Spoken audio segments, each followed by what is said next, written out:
Boeing just issued an urgent recommendation that's sending shockwaves through the cargo aviation world, calling for the immediate suspension of flights involving one of the most iconic freighters ever built.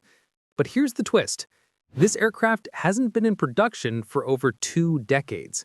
So why is it suddenly at the center of a major safety crisis?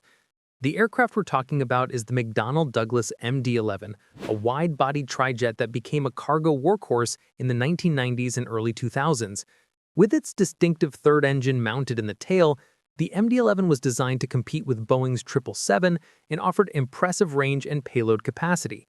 But recently, disaster struck. During a routine cargo departure from Louisville International Airport in Kentucky, one of the busiest cargo hubs in North America, an MD-11 experienced a catastrophic failure. Witnesses reported seeing an engine, or possibly the entire engine pylon, detach from the aircraft during takeoff. The outcome was tragic. The incident resulted in fatalities, and the aircraft was severely damaged. Emergency crews responded immediately, but the damage was done, both to the plane and to confidence in the MD-11 fleet. Within days, the Federal Aviation Administration issued an emergency airworthiness directive, a regulatory move reserved only for the most urgent safety threats. The directive mandated immediate inspections of all MD-11s still in operation, with a specific focus on engine mounts, pylons, and critical structural attachments.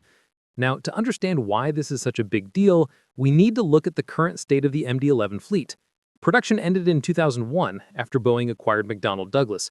Only 200 units were ever built, and most of them were passenger variants that have since been retired or converted into freighters. Today, there are fewer than 50 MD-11s still flying, almost all of them cargo planes. And the operators? Mainly FedEx and UPS, two of the largest logistics companies in the world. For them, the MD-11 isn't just another plane, it's a critical asset in their global supply chains. But here's the problem. These aircraft are old. The average MD-11 still in service is over 25 years old.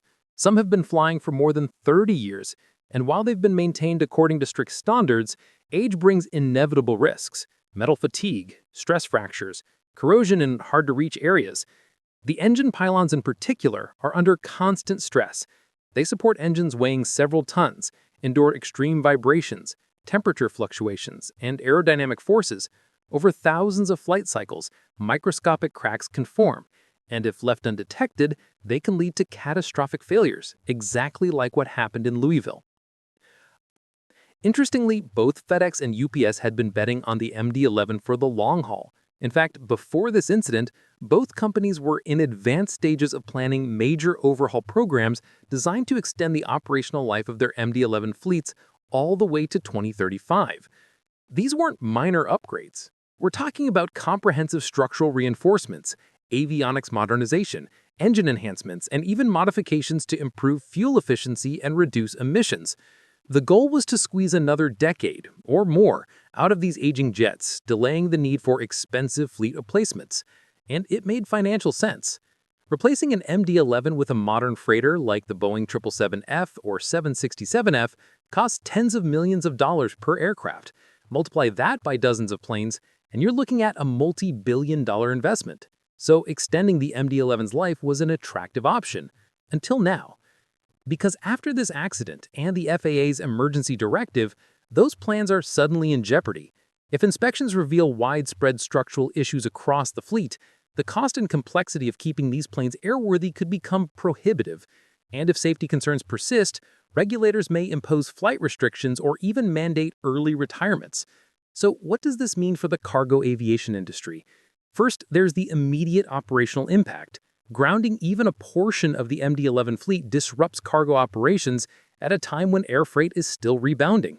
FedEx and UPS rely on these planes for high-capacity, long-haul routes, especially trans-Pacific and transatlantic flights. Second, there's the financial hit. Every day an MD-11 sits on the ground, it's not generating revenue.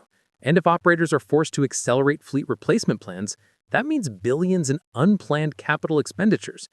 But perhaps most importantly, this raises a broader question about aging aircraft. The MD-11 isn't the only vintage freighter still flying. There are DC-10s, early generation 747 freighters, and converted passenger planes that are well past their original design lives. How safe are they? And how long can the industry keep relying on aircraft that were built in an earlier era of aviation? Regulators are watching closely, and you can bet that this incident will lead to stricter inspection requirements, not just for the MD-11, but for other aging cargo aircraft as well.